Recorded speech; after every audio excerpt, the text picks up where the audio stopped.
সুবহানাল্লাহ বল আল্লাহর জিকির, আলহামদুলিল্লাহ বল আল্লাহর জিকির, আল্লাহু আকবার বল আল্লাহর জিকির, লা ইলাহা ইল্লাল্লাহ বল আল্লাহর জিকির। কাউকে ভালো কাজের জন্য ডাকা এটাও জিকির, কাউকে মন্দ কাজ করতে দেখলে থামিয়ে দাও, আটকে দাও, এটাও জিকির। আপনি নামাজে দাঁড়িয়েছেন ওটাও জিকির, কারণ এটা হলো জিকিরের জলসা। আর হজে গেছেন সেটাও জিকির, ওইটা হলো জিকিরের জুলুস। কারণ যেই জিকির একই জায়গায় দাঁড়িয়ে বসে সম্পূর্ণ করা হয় ওটাকে বলা হয় জিকিরের জলসা। বিভিন্ন জায়গা পরিদর্শন করে যে জিকির করা হয় ওটাকে বলা হয় জিকিরের জুলুস। এখন আমি জিকির সম্পর্কে এমন ভাবে কথা বলবো, কোরআন এবং হাদিস থেকে আপনার আমার প্রাণের নবী তিনি বলে দিয়েছেন, তোমরা যখন জিকির করো এমন ভাবে জিকির করো মানুষ দেখলে যেন তোমাদেরকে পাগল বলে। আর যারা বলেন না সুবহানাল্লাহ, কি বলে? তোমাদেরকে পাগল বলে। বন্ধুরে আমার, পৃথিবীতে যেই কোনো ময়লা দূর করার একটা উপকরণ থাকে, ও বন্ধু হাদিস শরীফের মধ্যে এসেছে মানুষের মনের ঘরের ময়লা দূর করার উপকরণ হলো মাওলার জিকির। জোরে কন্না সুবহানাল্লাহ। বুখারী শরীফের মধ্যে এসেছে হাদিস খানা, হযরত আবু হুরায়রা রাদিয়াল্লাহু তাআলা আনহু থেকে হাদিস খানা বর্ণিত। আমার নবী, আপনার নবী, দু জাহানের বাদশা নবী রাহমাতাল লিল আলামিন, তিনি বন্ধু জানিয়ে দিয়েছে তোমরা জিকির এমন ভাবে করো, তোমরা যখন তোমরা আল্লাহ সম্পর্কে যেমন মনে করবে, মানে আল্লাহকে তোমরা যেমন মনে করবে ঠিক আল্লাহ তোমার কাছে ঠিক তেমন। সুবহানাল্লাহ বলে না? আপনি যদি মনে করেন হুজুর আজকে আমি বিশ্বাস করে এসেছি আমার আল্লাহ আজকে মাহফিলে যাওয়ার কারণে আমার জীবনের গুনাহগুলো মাফ করে দিবে, সত্যি আল্লাহ আপনার গুনাহগুলো মাফ করে দিবে। কারণ হাদিস শরীফ তো আমার নবীর, নবীজির কথা কি সন্দেহ আছে? যদি সন্দেহ করে ঈমান থাকবো না। বেঈমান কাফেরেরা পর্যন্ত বলেছেন হি ওয়াজ ভেরি ট্রুথফুল, আপনার আমার প্রাণের নবী ছিলেন শ্রেষ্ঠ সত্যবাদী। আমার নবী বলে দিয়েছেন কেউ যদি জিকির করার জন্য আল্লাহর দিকে এক বিঘা পরিমাণ এগিয়ে যায়, আমার আল্লাহ জানিয়ে দিয়েছে হাবিব আপনি জানিয়ে দেন আমি আমার ওই বান্দার দিকে এক গজ পরিমাণ এগিয়ে আসি। কেউ যদি জিকির করতে করতে আল্লাহর দিকে এক হাত পরিমাণে এগিয়ে যায়, আমার আল্লাহ জানিয়ে দিয়েছে হাবিব আপনি জানিয়ে দেন আমি আল্লাহ ওই বান্দার দিকে 2 হাত পরিমাণে এগিয়ে আসি। আমার আল্লাহ জানিয়ে দিয়েছে হাবিব আপনি জানিয়ে দেন কেউ যদি জিকির করার জন্য হেঁটে হেঁটে আসে রে, আল্লাহ রাব্বুল আলামিন ওই বান্দার দিকে দৌড়ে ছুটে আসে। জোরে জোরে বলেন না সুবহানাল্লাহ। আমার আল্লাহর বলে দিয়েছে হাবিব আপনি জানিয়ে দেন, ও আমার হাবিব আপনি জানিয়ে দেন আমরা আজকে নরমাল জলসায় বসেছি, ঠিক কিনা বলে? এখানে ধুলাবালি আছে, আছে কিনা? একেবারে নরমাল বিছানায় বসেছি, কিন্তু বসেছি তো মাওলার জিকির করার জন্য। আমার আপনার প্রাণের নবী জানিয়ে দিয়েছে আপনি যদি কোনো নরমাল জলসায় বসে মাওলার জিকির করে, আমরা জিকির করি, আল্লাহ তার চাইতে উত্তম জলসায় আল্লাহ আল্লাহর বান্দার জিকির করে। জোরে জোরে বলুন না সুবহানাল্লাহ। তাহলে কি নামাজ একটা জিকির কিনা? নামাজ পড়লে কি লাভ? নামাজকে মূল্যায়ন করলে কি লাভ? আমি বলি বন্ধু, এটা শীতের দিন চলে যাচ্ছে, যায় যায় অবস্থা, ঠিক কিনা বলে? এখনই কিন্তু গাছের পাতা ঝরা শুরু হয়েছে। হযরত আবু যর রাদিয়াল্লাহু তাআলা আনহু থেকে হাদিস কানা বর্ণিত, আমার নবী আপনার নবী দু জাহানের বাদশা নবী রাহমাতাল লিল আলামিন তিনি জানিয়ে দিলেন হাদিস শরীফের মধ্যে এসেছে আমার আপনার প্রাণের নবী শীতের দিনে বন্ধু বের হলো, বের হওয়ার পরে গাছের দিকে চাইয়া দেখলেন গাছের ডালাগুলো বিরামহীন ভাবে ঝরে ঝরে পড়ছে। আমার নবীজি এক ডাল 2টা ধরলেন, ধরার পরে আবু যরকে ডাক দিলেন, আবু যর উত্তর দিলেন লাব্বাইকা ইয়া রাসূলুল্লাহ। আবু যর উত্তর দিলেন আমি হাজির গো নবী। আমার নবীজি বললেন রে আবু যর তুমি ওই গাছের ডালার দিকে তাকায়া দেখো, ওই গাছের দিকে তাকিয়ে দেখো, শীতের কারণে শুষ্ক হয়ে গাছের পাতাগুলো যেমনি ঝরে ঝরে পড়ে, ঠিক তেমনি ভাবে আল্লাহর বান্দাগুলো যখন আল্লাহর সন্তুষ্টির জন্য একাগ্র চিত্তে একমাত্র আল্লাহর দিদারের আশায় কেউ যখন নামাজের মাধ্যমে আল্লাহর কুদরতি কদমে কপালটা লাগাইয়া সিজদা দিবে, নামাজের মাধ্যমে গাছের পাতার মতো তার জীবনের গুনাহগুলো ঝরে পড়ে যাবে। নামাজ পড়লে লাভ না লস? আরো জোরে বলেন। এখনকার ছেলেরা অন্যায় অপরাধ করেনি, এখনকার মানুষ বেশি অপরাধ করেনি। এই অপরাধ করে একটা মাত্র কারণ, তার কারণ হলো বন্ধু আমার আল্লাহ সূরা আনকাবুতের মধ্যে বলে দিয়েছেন, ইন্নাস সালাতা তানহা আনিল ফাহশাই ওয়াল মুনকার। নামাজ মানুষকে খারাপ কাজ থেকে বাঁচিয়ে রাখে। কে রাখে? তোমরা নামাজ পড়তে পারো না, এই জন্য তোমরা খারাপ কাজ ছাড়তে পারো না। বলে হুজুর আমরা না হয় পড়ি না, কিন্তু আমাদের মধ্যে অনেকেই আছে নামাজ পড়ে মানুষের হক নষ্ট করে, জোর জুলুম অত্যাচার করে। হুজুর তার কেন সে নামাজ পড়ার পরেও তার মধ্যে পরিবর্তন হয় না? তার প্রথম কাজ হলো সে নামাজটাকে ফর্মালিটি মনে করেছে। কথা কয় না? সবাই যায় আমিও যাই, সবাই গেছে আমিও যাব, এই রকম আর একটা ত্রুটি থাকতে পারে।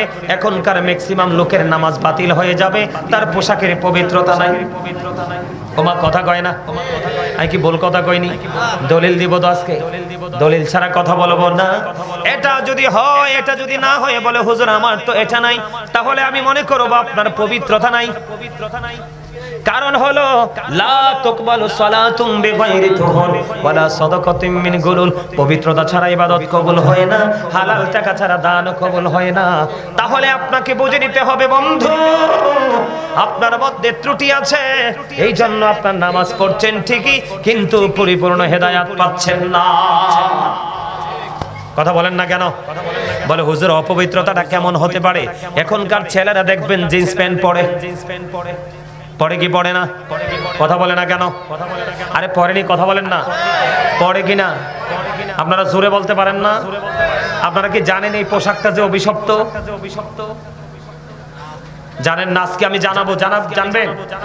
কারণ যুবকদেরকে নিয়ে আমার আজকে একটা বিষয় দেওয়া হয়েছে, হুজুর আমাদের যুব সমাজদেরকে নিয়ে একটু কথা বলবেন। আমি যুব সমাজ নিয়ে একটু আলোচনা করতে চাই। আপনারা শুনতে রাজি আছেন সবাই? এদিকে তাকান, জিন্স প্যান্ট পরে কি পরে না? পরে। এই একটা যুবক সব ঠিক আছে, কিন্তু বন্ধু তার পোশাকটা ঠিক নাই। আমার দিকে তাকান। আল্লাহ রাব্বুল আলামিন বান্দাকে 3 ধরনের পোশাক দিয়েছে। কয় ধরনের?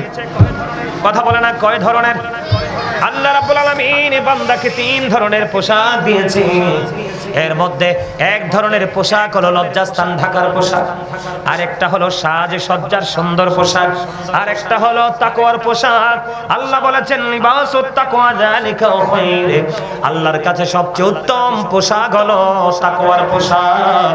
আমার দিকে তাকাও যুবক, ও যুবক, আমাকে বিষয়টা দেওয়াতে আমি অনেক খুশি হয়েছি, কারণ আমাদের বাংলাদেশের যুবকদের এমন অবস্থা হয়েছে, যুবকদের অবস্থা দেখলে মনে হয় আমরা কোন ইহুদি ক্রান্তিতে বসবাস করছি।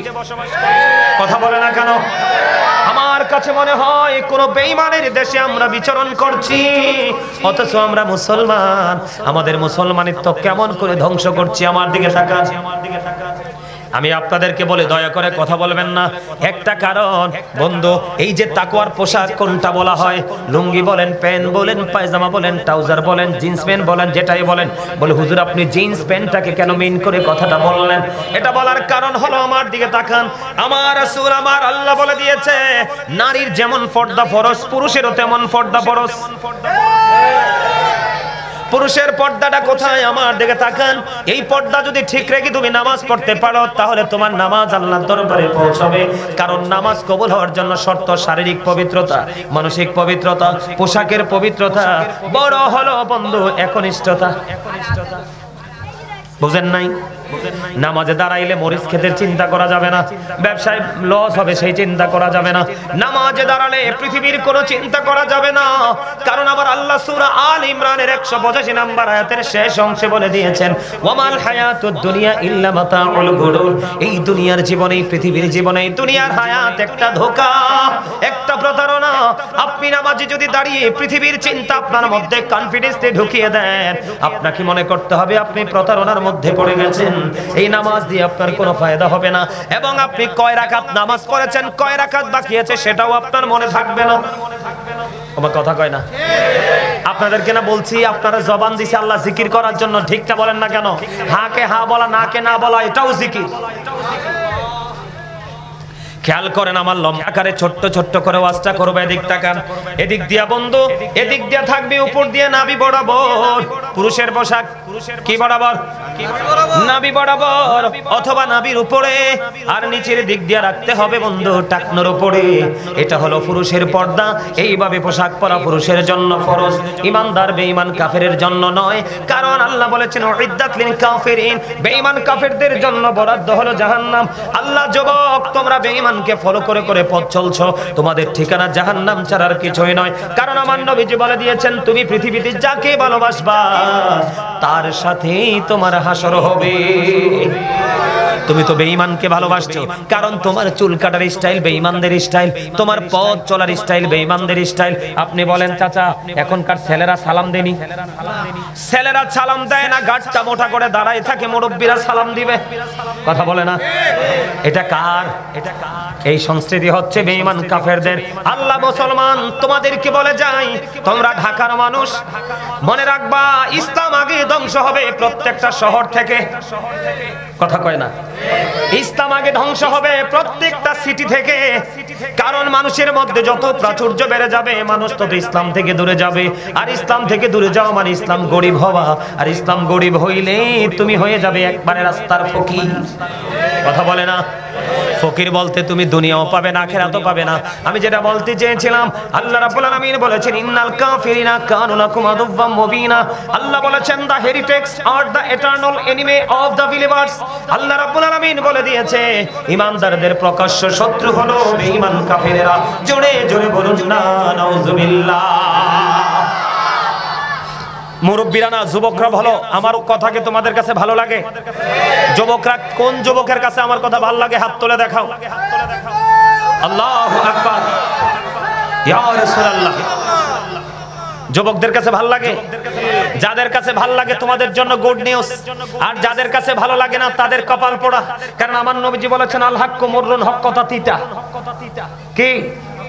কিন্তু আমার আল্লাহ বলেছেন যদিও হক কথা তিতা হয়, ইয়াকুলু কাওলান সাদীদা, সে দা রাইট থিং, তুমি সত্যটাই বলো, হকটাই বলো।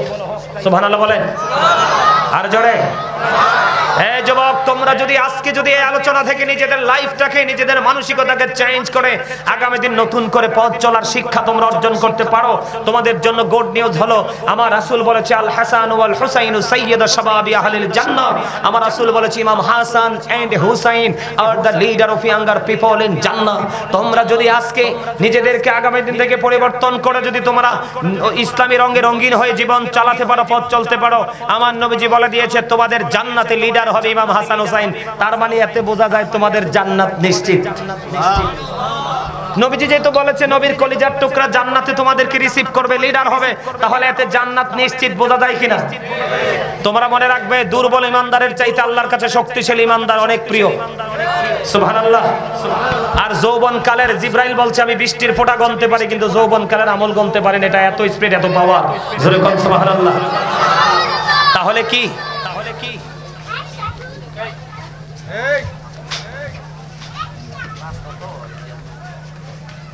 এই বাচ্চাগুলোকে সবাইকে বলা মাহফিলে এসে বসতে।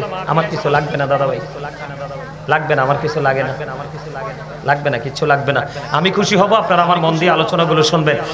আপনারা কি এর আগে ওয়াজটা কি কেউ করছে, শুনছেন? আমি আজকে যে আলোচনাটা করতেছি এই আলোচনাটা আগে কোথাও শুনছেন? যদি না শুনে থাকেন তাহলে আপনাদের কাছে অনেক বেশি মজা লাগার কথা। শিখে নেন ইসলাম কি। আমি ওই সময় বলতে গিয়ে বলে গেছিলাম, খেয়াল করেন। আমি আপনাদেরকে কি বলে খেয়াল করেন? আল্লাহ রাব্বুল আলামিন সব, কিন্তু আল্লাহ রাব্বুল আলামিন সৃষ্টির মূল হিসাবে আপনার আমার শিক্ষক হিসাবে নবীকে পাঠাইছে। কে? আপনি আল্লাহকে পাইতে হলে নবীকে ফলো করতে হবে। এই of all the great religious personalities of all prophet Muhammad Rasulullah sallallahu alaihi wasallam was the most successful. পৃথিবীর বুকে যতগুলো নবী রাসূল এসেছে সকল নবী রাসূলের মধ্যে আপনার আমার প্রাণের নবী রাজনীতি থেকে ইমামতি প্রত্যেকটা জায়গায় মোস্ট সাকসেসফুল, সবচেয়ে বেশি সফল। এখন আমরা নবীকে ফলো করলে আমরা সফল হব না? আর যারা বলেন হব কি হব না? এই জন্য আমি আপনাদেরকে বলছি, উপর দিয়ে থাকবে নাভি বরাবর, নিচে দিয়ে থাকবে টাকনো উপরে। আর আপনি যদি নাভির নিচে পোশাক পরেন, তাহলে আপনি যদি নামাজ পড়েন রুকুতে গেলে পিছনের কাতার থেকে আরেকজন 100% আপনার লজ্জাস্থান দেখতে পাবে। কারণ আপনার তো পোশাকটা পরা ফরজ।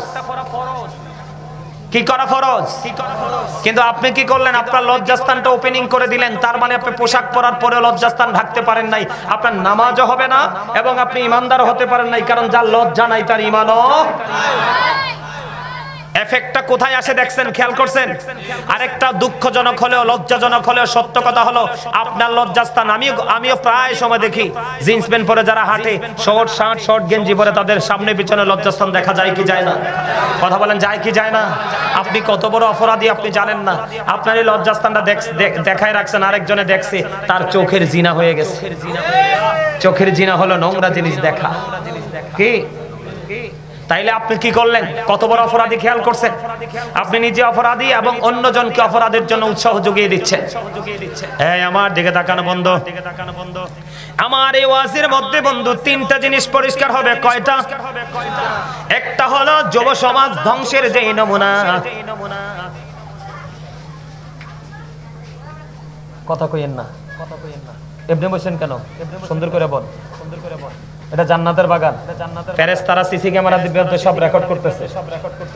যদি অসুস্থ হন অসুবিধা নাই, অসুস্থ নাইলে আনা। ওই যে দেখছেন ভদ্রলোক কিভাবে বসে রয়েছে, এইভাবে বসেন, ফাঁকে বসেন, আসেন আসেন। আমনের ফাঁকে গ্যাপ থাকলে আপনার কথা বাড়াইব, কারণ শয়তান তো চায় না এই পবিত্র কাজে মানুষ আসুক। দেখ আপনি সিনেমা দেখেন একবারও টেনশন আসবে না, কিন্তু নামাজে ঢুকেন 36টা টেনশন আসবে। তার কারণ ওই যে শয়তান চায় না, কারণ সে তো এগুলো দেখে এসছে চিরদিনের জন্য। আল্লাহ তাকে এখান থেকে বের করে দিয়েছে। এখন আল্লাহর প্রিয় বান্দারা প্রিয় হয়ে ওখানে যাক, শয়তান এটা চায় না। এই জন্য সবসময় মনে রাখবেন, ভালো কাজ করতে লাগলে বাধা আসবে, আর বাধা আসলে মনে করবেন শয়তান কোন ধরনের চাল চালতে চায়। কথা বলে না কেন? তুমিও সামনের দিকে আসো, এইভাবে সামনে এসে বসো, হ্যাঁ সুন্দর করে বসো, সুন্দর করে বসো। আমার দিকে তাকান বন্ধু, আমি কি বলতে চাই? আমার এই ওয়াজ দ্বারা পাশাপাশি বন্ধু তিনটা জিনিস ক্লিয়ার হবে। একটা হলো যুবক যুবতীরা, আরেকটা হলো বন্ধু নামাজ। এখান থেকে আরেকটা জিনিসও ফুটে উঠবে সেই আলোচনাটার মধ্যে, রমজান মাসের ফজিলত। সুবহানাল্লাহ বলে না? কারণ একটার সাথে আরেকটা সম্পৃক্ত আছে, এই জন্য আমাকে এগুলো কি করতে হবে? তুলে ধরতে হবে। এদিকে তাকান বন্ধুরে আমার, আমার নবী, আপনার নবী মসজিদে অবস্থান করতেছে। খেয়াল করেন, আপনাদের জানা দরকার। এই জন্য কারণ আপনি বাবা, আপনি মা, আপনাদের কিন্তু সন্তান জন্ম দিয়ে মাঠে ছেড়ে দেওয়া আপনাদের দায়িত্ব নয়। আপনার দায়িত্ব দিয়েছে আমার রাসূল। আপনাকে বলে, আমার রাসূল বলে দিয়েছেন, বাবা মা জালকুড়ি দক্ষিণ পাড়া আমার যুবক বন্ধু, আমার ভাই, আমার বাবা, আমার মা, আমার বোনদেরকে ডেকে ডেকে বলবো, আপনাদের সন্তান জন্ম দিয়ে মাঠে ছেড়ে দেওয়ার জন্য আল্লাহ অর্ডার দেয়নি। রাসূল বলেছেন, সন্তান জন্ম দেওয়ার পরে তোমরা বাবা হিসেবে তোমাদের দায়িত্ব আছে। এই দায়িত্বগুলো বাবা মা পালন করে না, এই জন্য আজকে যুব সমাজ পুরো ধ্বংস হয়ে গেছে। আমার কাছে মনে হয় বন্ধু, যুবকদের চুল কাটার স্টাইল ইহুদিদের স্টাইল, যুবকদের দাড়ি রাখার স্টাইল ইহুদিদের স্টাইল, যুবক যুবতীদের পোশাক পরার স্টাইল ইহুদিদের স্টাইল। আমার আল্লাহ বলেছেন, ইহুদিরা তোমাদের দুশমন, তোমরা তোমাদের দুশমনকে ফলো করছো। যুবক বন্ধুরা তোমরা আমার দিকে তাকাও, আমি কি বলতে চাই। আমার আপনার প্রাণে নবী তিনি বলে দিয়েছে, নবীজি মসজিদে নামাজরত অবস্থায়, আমি ওই যে বলছি বাবা মার দায়িত্বটা কি একটু পরে বলছি, আগে হাদিসটা শোনাই। নবীজি বন্ধ অপেক্ষা করতেছে, এই মুহূর্তে একজন এসে নামাজের নিয়ত বাঁধলেন। নিয়ত বাঁধার পরে খেয়াল করেন, নামাজের নিয়ত বাঁধার পরে কিন্তু সকল কর্ম হারাম। কি? সবকিছু হারাম। নবীজি দেখতে পাইলেন সে নামাজের নিয়ত বাঁধলো। নবীজি বললেন, তুমি ওযু করে আসো। তিনি নামাজের নিয়ত ভেঙে ওযু করতে গেলেন। ওযু শেষ করে এসে অপারেটরটা একটু ডাক দাও, স্যার একটু উঠাই দিত, এটা সাউন্ডটা পুরোটা ক্লিয়ার আসে না। অপারেটর কোথায়? এদিকে আসেন, আমাকে একটু স্ট্যান্ড একটু উঠাই দিয়ে যা। বন্ধুরি আমার, নবীজি বললেন, তুমি ওযু করে আসো। তিনি ওযু করতে গেলেন, ওযু শেষ করে এসে তিনি আবার নামাজের নিয়ত বাঁধলেন। নবীজি বললেন, তুমি ওযু করে আসো। আবার ওযু করতে গেলেন, ওযু শেষ করে এসে তিনি আবার বন্ধু নামাজে দাঁড়ালেন। আমার নবীজি বললেন, তুমি ওযু করে আসো। এটার এই জন্য এটা উঠাইতেছে, এটা একটু উঠাইতে হবে, হালকা করে একটু উঠাও। ওকে, ঠিক আছে, এবার ঠিক আছে, এবার সবাই সাউন্ডটা পাবে।